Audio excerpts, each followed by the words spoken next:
5 साल हो चुके थे, लेकिन अभी तक उनका कोई बच्चा नहीं हुआ था।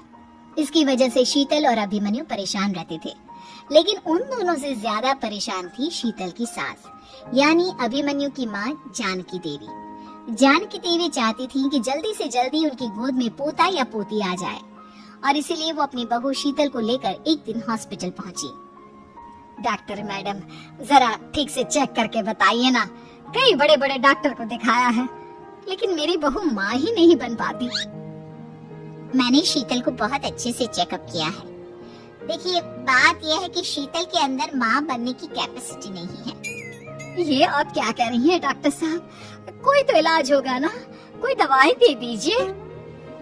देखिए, कुछ प्रॉब्लम ऐसी होती है जिनका कोई ट्रीटमेंट नहीं होता। आई एम सॉरी टू से, लेकिन शीतल कभी माँ नहीं बन सकती, क्योंकि उसके यूट्रस में अंदर से ही कुछ प्रॉब्लम है। घर आने के बाद क्या हुआ माँ? कहाँ लेकर गई थी आप शीतल को? अरे कहाँ लेकर जाती, डॉक्टर मैडम के पास ले गई थी, लेकिन तेरी बीवी तो कभी माँ बन ही नहीं सकती। मम्मी जी, इसमें मेरी क्या गलती? अगर अंदर से कोई प्रॉब्लम है तो उसमें मैं भी कुछ नहीं कर सकती। जानती हूँ, ये बात डॉक्टर के मुंह से सुन चुकी हूँ। अब दोबारा मेरे सामने इस बात का गाना मत गा। अरे माँ, परेशान होने की जरूरत नहीं है, हम सोचते हैं ना कुछ। अरे क्या सोचेगा तू? जब डॉक्टर कह चुका है कि तेरी बीवी माँ नहीं बन सकती, तो बता क्या सोचेगा तू? कहाँ से लाएगा बच्चा? माँ, ये तो मैं भी नहीं जानता। अभिमन्यु, क्यों ना हम अनाथ आश्रम से एक बच्चा गोद ले आए? क्या फर्क पड़ता है बच्चा हमारा हो या गोद लिया हुआ? आई बड़ी बातें बनाने वाली, क्या फर्क पड़ता है? अरे क्यों फर्क नहीं पड़ता? मुझे इस वंश को आगे बढ़ाने के लिए मेरे बेटे का खून चाहिए, किसी दूसरे का नहीं। लेकिन माँ, आप जानती है कि ये अब पॉसिबल नहीं है। मैं कुछ नहीं जानती। मैं किसी पराये की औलाद को इस घर में अपना पोता या पोती बन के बढ़ता हुआ नहीं देख सकती। मेरा वंश मेरे बेटे के खून से ही आगे बढ़ेगा। लेकिन मम्मी जी, ऐसा कैसे हो पाएगा? आप अच्छी तरह जानती है ना, मेरा और अभिमन्यु का बच्चा नहीं हो सकता। तो मैं अपने बेटे की दूसरी शादी करवाऊंगी, और अपनी दूसरी बीवी से ये मुझे बच्चा पैदा करके देगा। ये आप क्या कह रही हैं माँ? मैं किसी और से शादी नहीं करने वाला। मेरे रहते हुए आप अभिमन्यु की शादी किसी और से करवाएंगी? मम्मी जी, आप ऐसा कैसे कर सकती हैं? तो बस देखती जा बहू, मैं ऐसा कैसे कर सकती हूँ। कुछ दिनों के बाद, अभिमन्यु, मैंने तेरे लिए लड़की ढूंढ ली है। माँ, मैं आपको कितनी बार समझाऊं, मुझे किसी से शादी नहीं करनी है। पहले मेरी बात सुन। ये जो चमेली है ना, हमारे घर में काम करने आती है, वो तुझसे शादी करने के लिए तैयार है। मम्मी जी, आप अभिमन्यु की शादी एक नौकरानी के साथ करवाएंगी? वो इसलिए क्योंकि चमेली दिखने में बहुत खूबसूरत है, बच्चा भी सुंदर ही होगा। मम्मी जी, लेकिन एक बच्चे के लिए अपने बेटे की शादी नौकरानी के साथ करवाना, क्या ये सही है? अगर अभिमन्यु ने शादी नहीं की ना, तो मैं अपनी जान दे दूंगी। अब देख लो, अगर तुम्हें अपनी माँ की जान प्यारी है तो तुम्हें इस नौकरानी के साथ शादी करनी ही होगी। इस तरह जानकी देवी अपने बेटे अभिमन्यु की शादी नौकरानी चमेली के साथ करवा देती है। कुछ दिनों के बाद, नौकरानी से मालकिन बन के तो मजा आ गया, अब तो मैं इस घर की मालकिन हूँ। देखो, अपने आप को ज्यादा मालकिन समझने की कोशिश मत करो। एक बार तुम्हारा और अभिमन्यु का बच्चा इस दुनिया में आ जाए, उसके बाद तुम इस घर से हमेशा के लिए चली जाना। अरे जाओ जाओ, किसी और के आगे बातें बनाना, एक बच्चा तो पैदा नहीं कर सकी। बढ़िया, जाओ जाकर मेरे लिए कॉफी बना कर लाओ। नौकरानी मैं हूँ या तुम? मम्मी जी, देखिए ना शीतल मुझसे किस तरह से बात कर रही है। शीतल, तुम्हें पता है ना चमेली प्रेग्नेंट है, मेरे बेटे के बच्चे की माँ बनने वाली है। वो जैसा कहती है वैसा करो। लेकिन मम्मी जी, वो मुझे नौकरों की तरह ट्रीट कर रही है। अरे तो करेगी ना, वैसे भी बहू तुम हो किस काम की, एक बच्चा तो पैदा नहीं कर सकती। जाओ अब घर के सारे काम करो और चमेली को आराम करने दो। थैंक यू मम्मी जी, भगवान आपका भला करे। आप नहीं होती तो मैं नौकरानी से महारानी कैसे बनती। देखो, तुम्हें जो चाहिए सब मिलेगा, खूब खाओ पियो, मजे की जिंदगी जियो।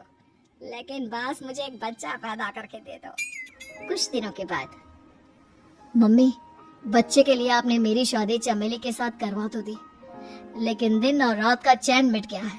सारा दिन शीतल और चमेली की बहस चलती रहती है। अब शीतल को इस घर में रखने से क्या होगा?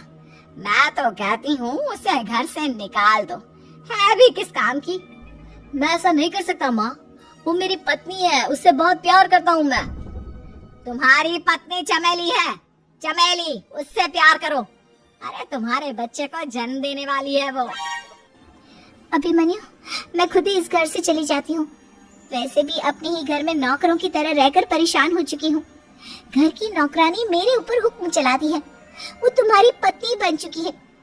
अब मेरा इस घर में क्या काम? अभिमन्यु के बार बार रोकने पर भी शीतल उस घर से चली जाती है। कुछ दिनों के बाद चमेली एक बच्चे को जन्म देती है। भगवान ने मेरी सुन ली, मेरे बेटे का घर भर गया, उसका अपना बच्चा इस दुनिया में आ गया।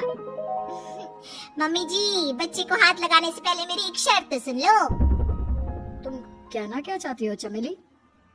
आपकी मम्मी को बहुत शौक था ना अपने पोते को खिलाने का। अब देखो, इस दुनिया में हर चीज की कोई ना कोई कीमत तो होती है। तुम अपनी आधी प्रॉपर्टी मेरे नाम कर दो, बच्चा तुम्हारे नाम। अरे लेकिन मैंने अपने बेटे से तुम्हारी शादी करवाई है, अब ये सौदेबाजी कहाँ से आ गई?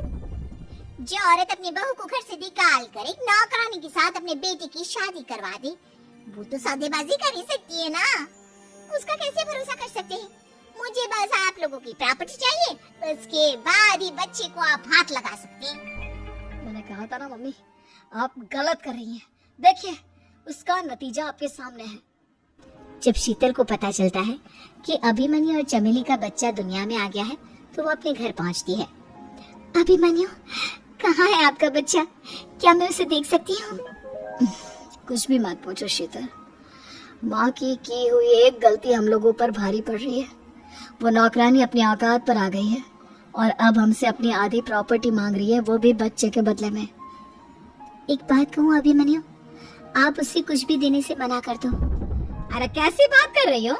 मेरे बेटे की औलाद है उसके पास, ऐसे कैसे मना कर दे? मम्मी जी, वो अभिमन्यु का बच्चा नहीं है, वो चमेली और उसके बॉयफ्रेंड का बच्चा है। ये तुम क्या कह रही हो शीतल? ये देखिए वीडियो, चमेली और उसका बॉयफ्रेंड आपस में बातें कर रहे हैं कि उन दोनों ने मिलकर आपको बेवकूफ बनाया है और अब इस बच्चे के बदले आपसे प्रॉपर्टी भी हड़प लेंगे। हे भगवान, ये मुझसे क्या हो गया? ना तो बच्चा मिला और अपने बेटे की नौकरानी के साथ शादी करवा दी सो अलग। अब क्या होगा? मुझे माफ कर दो शीतल, मेरी वजह से तुम्हें बहुत तकलीफ हुई है।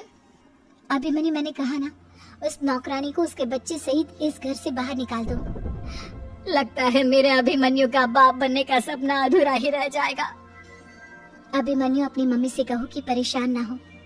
आपको याद है एक बार हम एक IVF सेंटर गए थे, मैंने फिर से वहां जाकर बात की थी और आपको पता है इस बार मैं प्रेग्नेंट हूँ, क्योंकि हमने वहां पर प्रोसीजर करवाया था जिसकी वजह से मैं प्रेग्नेंट हो गई थी। और इस बात का पता मुझे बस कुछ महीने पहले ही लगा है। हमारा बच्चा इस दुनिया में आने वाला है अभिमन्यु। मुझे माफ कर दो शीतल बहू, मुझसे बहुत बड़ी गलती हो गई। कोई बात नहीं माँ, लेकिन अब हमें उस धोखेबाज नौकरानी को इस घर से बाहर निकालना है और इस घर की मालकिन को वापस घर लाना है, वो भी अपने बच्चे के साथ।